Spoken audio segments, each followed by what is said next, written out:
Hello everyone, welcome to India buddy. आप सभी का स्वागत है आपके अपने चैनल इंडिया बडी में। स्टूडेंट्स, आप तो जानते हैं हमने महाराष्ट्र 10th बोर्ड के लिए पॉलिटिकल साइंस की एक सीरीज स्टार्ट की है जो सोशल स्टडीज का एक पार्ट है। तो आज जो हम चैप्टर देखने वाले हैं वो है chapter number 5, challenges faced by Indian democracy.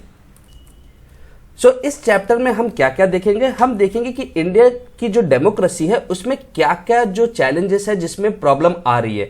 हम साथ ही साथ India level as well as हम ग्लोबल लेवल पे भी ये चीज को देखने वाले हैं। तो चलिए अब हम इस चैप्टर को पेज बाय पेज देखते हैं। तो यहाँ पे सबसे पहले आपको बोला है कि सिर्फ आप डेमोक्रेसी को बोलोगे कि हमारे यहाँ पे डेमोक्रेसी है तो क्या आपके यहाँ पे डेमोक्रेसी आ जाएगी? नहीं, आपको कंटिन्यूसली उसके लिए एफर्ट करना पड़ेगा कि उस डेमोक्रेसी को मेंटेन रखे। इंडिया में भी बहुत सारे चैलेंजेस है डेमोक्रेसी को मेंटेन करने के लिए, और साथ ही साथ अगर आप देखोगे ग्लोबल लेवल पे भी बहुत सारा चैलेंजेस है जो उसको मेंटेन करना पड़ता है डेमोक्रेसी के लिए। तो चलिए थोड़ा और डिटेल में देखते हैं। तो यहां पे बोला गया कि बहुत सारे देश ऐसे हैं कि जो बोलते हैं कि हम डेमोक्रेटिक है, बट रियलिटी अगर देखा जाए तो बहुत कुछ ही देश है कि जो डेमोक्रेसी में जो protection of the right, freedom of people and gives priority to the welfare of the people करते हैं। जैसे अपना इंडिया है, यहां पे हर एक चीज होता है। बाकी सारे देशों में अगर आप देखोगे वो नाम के लिए डेमोक्रेसी होते हैं, लेकिन उसमें जो ज्यादातर पावर होता है वो मिलिट्री रूल होता है। तो ऐसा क्यों होता है, क्या लेवल है, वो सब चीज बताएंगे। तो यहां पे इंपॉर्टेंट एक चीज बोला गया कि spread of the democratic values at the global level and adoption of the true democracy by all nations is a major challenge at the global level. मतलब बोलने के लिए डेमोक्रेसी है लेकिन आप कोई भी चीज नहीं कर रहे तो ये एक बहुत बड़ा चैलेंज है। लेकिन भगवान की कृपा से हमारे इंडिया में ये चैलेंज नहीं है। तो हम थोड़ा और आगे बढ़ते हैं और देखते हैं कि इसमें क्या और डिटेल में दिया है। तो यहां पे अगर आप देखोगे, यहां पे बोला गया है कि इंडिया में डेमोक्रेसी मतलब हम कैसे देखते हैं। हम सोचते हैं हमें वोट करने को मिलेगा, इलेक्शन होगा, गवर्नमेंटल स्ट्रक्चर्स होगा, जुडिशरीज होगी। लेकिन ये सारी चीजों की जरूरत क्या है, यहां पे एक बहुत अच्छे तरीके से बोला, to become a way of life of democracy must be practice in each and every aspect of social life. मतलब आप ये मत सोचिए कि सिर्फ सरकार करेगी या कुछ इंस्टीट्यूशन है वो करेंगे, नहीं, हर किसी को अपना डेमोक्रेटिक राइट करना पड़ेगा, अपना डेमोक्रेटिक ड्यूटी करना पड़ेगा, तभी आप बोलोगे कि हमारे देश में डेमोक्रेसी है। हम सोचते क्या है कि गवर्नमेंट ये सारी चीजें करनी चाहिए, लेकिन हम खुद अपना काम नहीं करते। आपको बोला गया है कि आपको कचरे जो होते हैं, गार्बेज होते हैं, उसको बाहर नहीं फेंकना चाहिए। हम सोचते हैं कि ठीक है हमने फेंक दिया, गवर्नमेंट के जो सफाई कर्मचारी अगर वो नहीं साफ करे तो हम बोलते हैं कि यार यहाँ पे प्रॉपर काम नहीं हो रहा है। लेकिन हमें एक चीज और भी समझनी है कि वो गंदगी भी हमें नहीं करनी है, हमें भी अपना एक ड्यूटी करना पड़ेगा।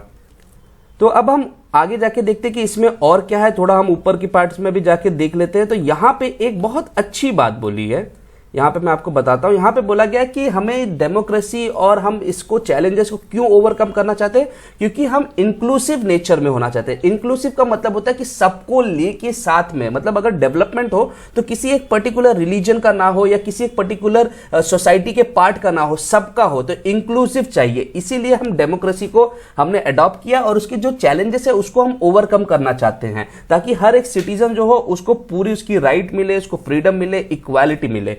लेकिन अब इसमें बोला गया है, यहां पे एक इंपॉर्टेंट चीज बोली गई, यहां पे बोला कि डेमोक्रेसी जो होता है वो पॉलिटिकल पार्टीज को हम पावर में लाते हैं कि हमने उनको वोट किया और पॉलिटिकल पार्टीज। लेकिन अगर आप देखोगे तो क्या पॉलिटिकल पार्टीज में खुद में इंटरनल इलेक्शन होता है क्या? आपने बहुत सारे ऐसे पार्टीज देखे होंगे कि जिसमें अगर आप देखते हो एक फैमिली के ही कंटिन्यूअस होता है कि वहां पे किसी जो लोकल कार्यकर्ता होता है या जो लोकल पब्लिक होते हैं उनको पूछते ही नहीं कि क्या हमको इस पॉलिटिकल पार्टी का हेड बनाना चाहिए। जबकि कुछ पार्टीज ऐसे होती है कि जहां पे आप देखोगे इंटरनल इलेक्शंस होते हैं कि किसको अब हेड बनाना चाहिए। तो ये सारी चीजें भी है। तो जिस पार्टी के अंदर अगर आप देखोगे सिर्फ फैमिली कंटिन्यू होते जा रहा है, तो यहां पे होता क्या है कि यहां पे कुछ डेमोक्रेसी की भले बात की जा रही है लेकिन वो अंदर खुद इलेक्ट नहीं कर रहे हैं, क्योंकि उनको मालूम है कि अगर इलेक्शन अंदर हुआ, सिर्फ पार्टी के अंदर ही इलेक्शन हुआ, तो जिसको वो हेड बनाना चाहते वो नहीं बन सकता। तो ये भी एक ड्रॉबैक है कि पार्टी खुद डेमोक्रेटिकली नहीं है और दूसरे को डेमोक्रेसी सिखाती है।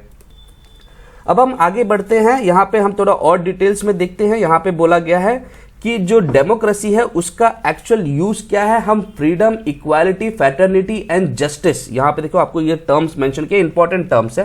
फ्रीडम आपको पता है, इक्वालिटी आपको पता है, फैटर्निटी के बारे में बताता हूं, भाईचारा जिसको हम बोलते हैं, brotherhood, and justice, peace, development, ये सारी चीजों के लिए हम जो डेमोक्रेसी उसको हम बचा के रखना चाहते हैं। एंड यही सारी चीजें सारे सोसाइटी के लेवल के ऊपर होनी चाहिए कि मतलब ऐसा नहीं कि सेंटर लेवल पे आपको ये सारी चीजें दिख रही है लेकिन आपके गांव में इक्वालिटी नहीं है। नहीं, ये डेमोक्रेसी का नियम होता है कि हर जगह पे। इसीलिए अगर आप देखोगे हमने जो हमारा सिस्टम था उसको डिसेंट्रलाइज किया कि सेंट्रल लेवल पे कुछ डिसीजन लिए जाएंगे, कुछ डिसीजन स्टेट लेवल पे और कुछ डिसीजन लोकल लेवल पे, ताकि हर कोई पार्टिसिपेट करे और हर कोई अपने हिसाब से उस चीज को डेवलपमेंट करे।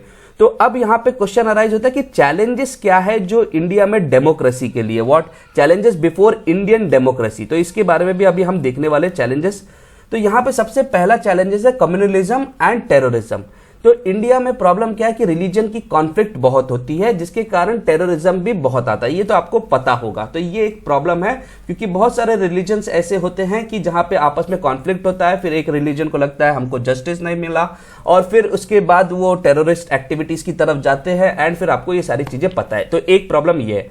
फिर एक है लेफ्ट एक्सट्रीमिस्ट एंड नक्सलवादी जिसको हम बोलते हैं। तो नक्सलवादी भी अगर आप देखोगे इंडिया के कुछ पार्ट्स में बहुत ज्यादा ये है, उसका प्रॉब्लम है। सो उसका नक्सलिज्म का जो पहले स्टार्ट हुआ था वो था कि किसानों को, लैंडलेस जो फार्मर्स थे, ट्राइबल पीपल, उनको इंसाफ दिलाना। लेकिन अब वो वायलेंट स्ट्रक्चर्स ले लिया है कि वहां पे अब इंसाफ की बात के बारे में कोई नहीं सोचता, सिर्फ गवर्नमेंट को अपोज करना कि गवर्नमेंट की गाड़ियों को जला देना, पॉलिसीज को जला देना, पुलिस फोर्स पे अटैक करना। तो ये सारी चीजें, तो ये भी एक अब प्रॉब्लम हो गई है इंडिया में। करप्शन इंडिया में बहुत ज्यादा हो गया है। लोगों के मन में डिस्ट्रस्ट आ गया है, डिससैटिस्फैक्शन आ गया कि गवर्नमेंट सिस्टम्स में करप्शन होता है, पुअर पब्लिक सर्विसेज नहीं मिलती, फैसिलिटीज नहीं मिलती, ये सारी चीजें आई है। फिर साथ में बोकस वोटिंग होती है, ब्राइबिंग द वोटर्स, मतलब आपकी जगह पे कोई दूसरा जाके वोट कर रहा है या आपको रिश्वत दी जा रही है वोट। तो ये सारी चीजें डेमोक्रेसी के लिए एक चैलेंज है कि ये ऐसा नहीं होना चाहिए, क्योंकि अगर आपका इच्छा किसी को वोट देना है तो आप उसी को वोट दे। कोई आपको पैसे दे के ये ना बोल सके कि मुझे वोट दे दीजिए, तो ये चीज गलत है।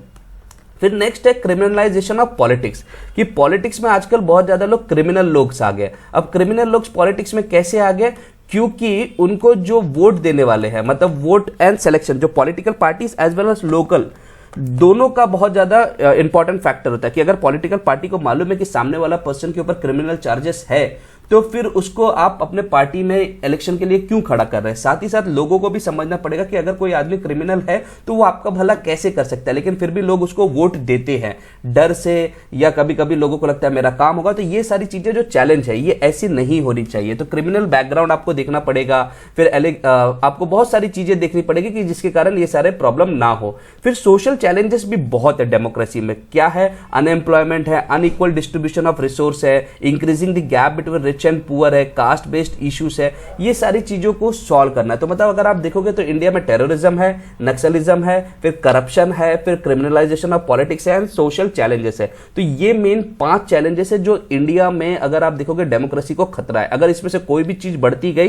तो यहां पे सबसे बड़ा प्रॉब्लम बनते जाएगा। तो यहां पे हम क्या कर सकते हैं स्टूडेंट्स, अब मैं आपको बताता हूं यहां पे हम क्या कर सकते हैं। देखो, पहले 3 चीज तो अपने हाथ में। सोशल चैलेंजेस, जहां पे हम देखते हैं कि हम कास्ट की गैप्स बढ़ रहे हैं, रिच एंड पुअर, यहां पे लोगों को खुद आना पड़ेगा। You have to develop yourself, आपको खुद से बढ़ना पड़ेगा, खुद से पढ़ना पड़ेगा, खुद से लोगों को समझाना पड़ेगा। ठीक है, यहां पे गवर्नमेंट भी अपनी एक्टिविटीज कर रही है, बहुत सारे स्कीम्स लाती है, लेकिन लोगों को भी समझना पड़ेगा। क्रिमिनलाइजेशन ऑफ पॉलिटिक्स को भी आप ही खत्म कर सकते हो। अगर कोई आदमी क्रिमिनल है और वो इलेक्शन में खड़ा हो रहा है तो उसको आप वोट ही ना दे, तो इससे होगा कि जो नेता बनेंगे वो सब बहुत साफ सुथरे रहेंगे।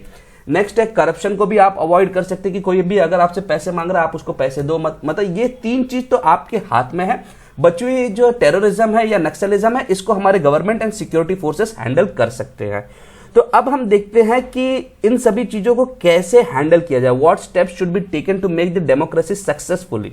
ठीक है, तो पहली चीज है कि जो इंडिया में डेमोक्रेसी है वहां पे मेन एम होता है welfare of majority of people. ठीक है, इंडिया में अगर आप देखोगे कहीं पे भी होगा मेजॉरिटिज्म चलता है कि मतलब आपको वो पार्टी की सरकार बनती है जिसको मेजॉरिटी वोट मिला, कोई बिल पास होता है तो मेजॉरिटी। तो यहां पे क्या ऐसा मीनिंग होता है कि डेमोक्रेसी मतलब मेजॉरिटी लोगों को ही बेनिफिट मिलना चाहिए, ये डेमोक्रेसी का नियम है। लेकिन इंडिया में एक बहुत अच्छा तरीका किया गया इंडिया में बोला जाता है ठीक है जो बिल्स पास होंगे तो मेजॉरिटी लोगों को बेनिफिट होगा, लेकिन साथ ही साथ इंडिया में माइनॉरिटीज के लिए भी स्पेशल बिल्स पास होते हैं, स्पेशली उनका ध्यान देखा जाता है। तो इंडिया में अगर आप देखोगे पूरा इंक्लूसिव होता है कि हर एक जात का लोग, हर एक सेक्शन का लोग को सबको बेनिफिट मिलता है। सो इंडिया में डेमोक्रेसी का जो लेवल है वो बहुत अच्छा है, जो बाकी किसी भी देश में आपको नहीं मिलता है।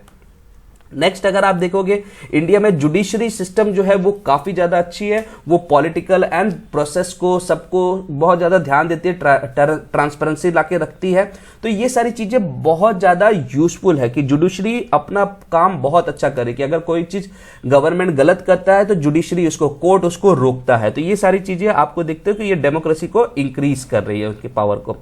नेक्स्ट हम बात करेंगे यहाँ पे कि यहाँ पे अब क्या क्या है। तो अगर आप देखोगे सोशल एंड इंडिविजुअल लेवल पे भी बहुत ज्यादा एफर्ट्स किए जा रहे हैं, जैसे सर्व शिक्षा अभियान, स्वच्छ भारत अभियान। ये सारी चीजें क्या है, ये गवर्नमेंट से एक कोशिश है कि जिसमें आप लोगों को साथ में लिया जाए, आप लोगों का जो सोशल स्टेटस है उसको भी अच्छे से चेंज करके एक वर्ल्ड के लेवल पे लेके आया जाए। साथ ही साथ वुमेन्स की सीट्स को भी किया गया है कि 50% जो लोकल सीट्स है वहां पे पॉलिटिक्स में रखा गया। क्यों? क्योंकि ताकि वुमेन भी पार्टिसिपेट करे, सिर्फ मेन ही आगे ना बढ़े। देखिए यहाँ पे अगर आप देख रहे हो हम सबको साथ में लेके चल रहे हैं, तो इंडिया की डेमोक्रेसी बहुत ज्यादा अच्छी है।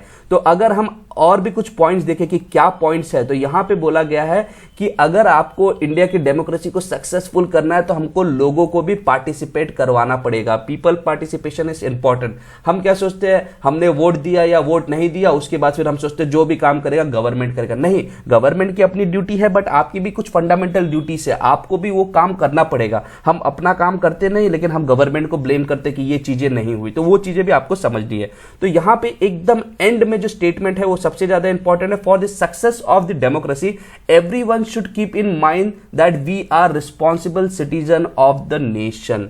यहां पे आपको पता होना चाहिए रिस्पॉन्सिबल सिटीजन ऑफ नेशन। तो आपको सबका काम करना है, मतलब आपको अपना पार्ट भी करना है, प्लस गवर्नमेंट अपना पार्ट करेगा। लेकिन अगर आप अपना पार्ट नहीं करते और ये सोचोगे कि सारा काम आपको गवर्नमेंट करके दे, तो ऐसा नहीं होगा। बहुत लोग बोलते हैं कि अनएम्प्लॉयमेंट है, तो लेकिन अनएम्प्लॉयमेंट का वजह क्या है? क्या नौकरियां नहीं है? नहीं, नौकरी है, लेकिन आपका सिलेक्शन नहीं हो पा रहा है। वहां पे आप 10 जगह पे जा रहे हो लेकिन आपका सिलेक्शन नहीं हो पा रहा है। तो प्रॉब्लम यहाँ पे क्या है? यहाँ पे जॉब का प्रॉब्लम नहीं है, यहाँ पे प्रॉब्लम ये है कि आप सेलेक्ट नहीं हो पा रहे क्योंकि आपने अच्छे से पढ़ाई नहीं की या आपके पास वो स्किल नहीं है। तो आप गवर्नमेंट को इस चीज के लिए ब्लेम नहीं कर सकते।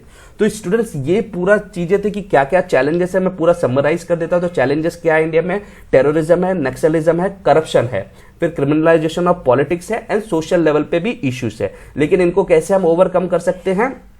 इनको अगर हम इंक्लूसिव ग्रोथ लेते हैं कि मतलब सबको लेके चलेंगे, जैसे इंडिया में मेजॉरिटी एंड माइनॉरिटी दोनों को लेके चलते हैं, जुडिशरी सिस्टम्स जो ऑब्जर्व करती रहती है कि कहीं पे कुछ गलत ना हो, फिर प्लस गवर्नमेंट का सोशल जो रिफॉर्म्स आते हैं बहुत सारे, जैसे सर्व शिक्षा अभियान जिसमें हर बच्चों को शिक्षा लेनी है, स्वच्छ भारत अभियान, फिर वुमेन्स के लिए जो सीट्स है ये मैटर करते हैं, प्लस लोगों को भी पार्टिसिपेट करना पड़ेगा। अगर आप चाहते हो कि इंडिया और तरक्की करे तो आपको भी इंडिया के पॉलिटिक्स प्लस इंडिया में जो भी आपकी ड्यूटीज है उसको अच्छी तरीके से आपको फुलफिल करना पड़ेगा। सो आई होप स्टूडेंट्स आपको ये चीज पसंद आई होगी एंड आप इस वीडियो को अपने दोस्तों में भी शेयर करेंगे। तो जितने पॉइंट मैंने यहाँ पे मार्क किए हैं ये बहुत ज्यादा इंपॉर्टेंट है, क्योंकि ये आपके fill in the blanks, MCQs and board exam के आंसर राइटिंग के लिए बहुत ज्यादा यूजफुल होने वाले हैं। So thank you very much for watching India buddy.